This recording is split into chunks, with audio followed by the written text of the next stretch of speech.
Ndi marayika Rudoviko. Napfuye we murebe muri kumbona cyangwa umurambo nitavye Imana we. Uri kwirusha nawe ukubona yego wapfuye. Napfuye Yesu we mana we mfuye naraja mu Rwanda. Mfuye nari naja mu Rwanda riga mana we. Umva mundaya muri kumbona cyane nitavye Imana Yesu we ariko ngiye nyiri ariko mana we ngiye nyiri umwana we.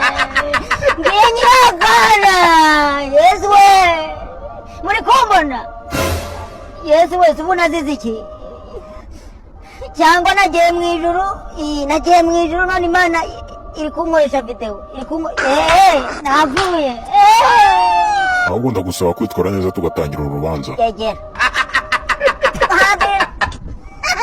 ukomeje kwitwara nabi rwose kandi ibyo ndabiguhanira. Ndagira ngo umenyeshe yuko nutsindwa uru rubanza ndagukubita imyundo 7,000 mu mutwe ubundi ukajya muri uwo mujyi.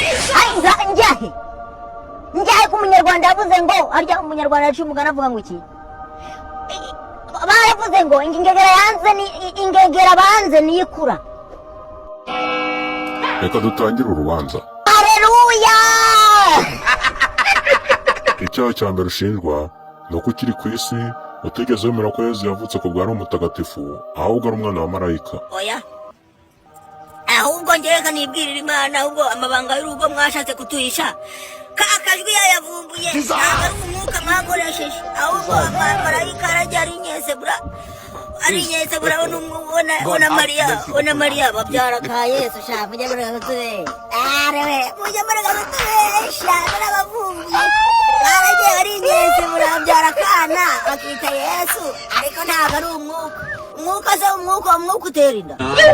umwuka utera inda Yesu ni umwana w'Imana wasamwe ko bwari umutagatifu. Umwuka waramanutse uva mu kirere ujya mu nda umuntu aratwita ziri gupura kasarabe ari ibyo n'abantu b'ubu bakabaye bajya bamanuka n'umwuka umuntu akavuga Yesu nshaka gutwita umwuka ugahita umanuka ukajya mu nda ye agahita atwita ariko iki gihe none ubwo ushatse kuvuga iki? Imana waratubeshye muri Bibiliya hari ibintu nyatsoma bakatubeshya hari ibindi nasomye ngo bafashe ngo Yohana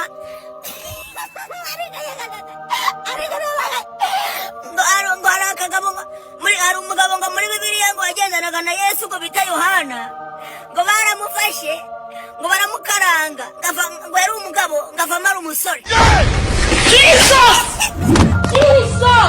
Ibyo bihuriye n'icyaha urimo gushinjwa.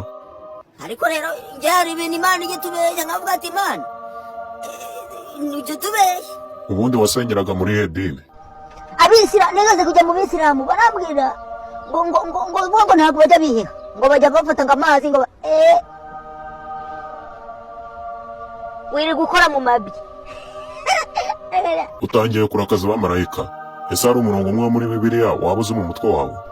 Mu Balewi 4 mu tarasi rya 2 haranditse kutarya indazi ni ugukobana kandi ngo utarya indazi wese ngazawana ngo n'igiti ngo cyatewe hafi yawe se ngo bakazabaza bakakikuruzaho noneho ngo amababi yacyo ngo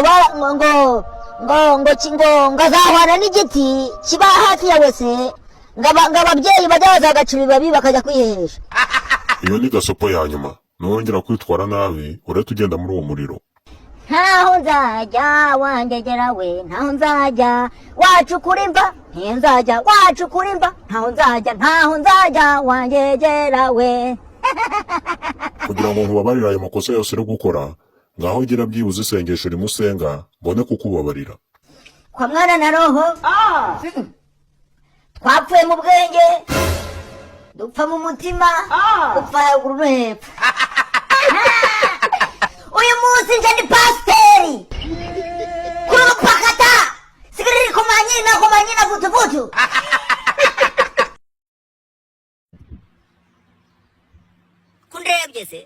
kundebye Urambabaje cyane rwose. We nderetswe uyu munsi uragwa muri wese yapfundikiwe imaze iminsi 6 itarahumurwa.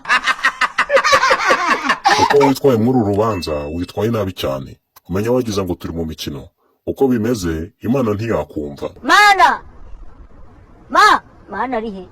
wikwirushya ite igihe cyawe niba gusenga byakunaniye ngaho turirimbira indirimbo imwe byibuze yagenewe guhimbaza Imana. Twakuvumbuye wangegera we, twakuvumbuye twakuvumbuye twakuvumbuye ari we, twakuvumbuye twakuvumbuye twakuvumbuye twakuvumbuye ari we. cecekaho nta soni, ibyaha byose washinjwaga byaguhamye, witwaye nabi mu rubanza, nta kindi gisigaye kitari ukujya mu muriro.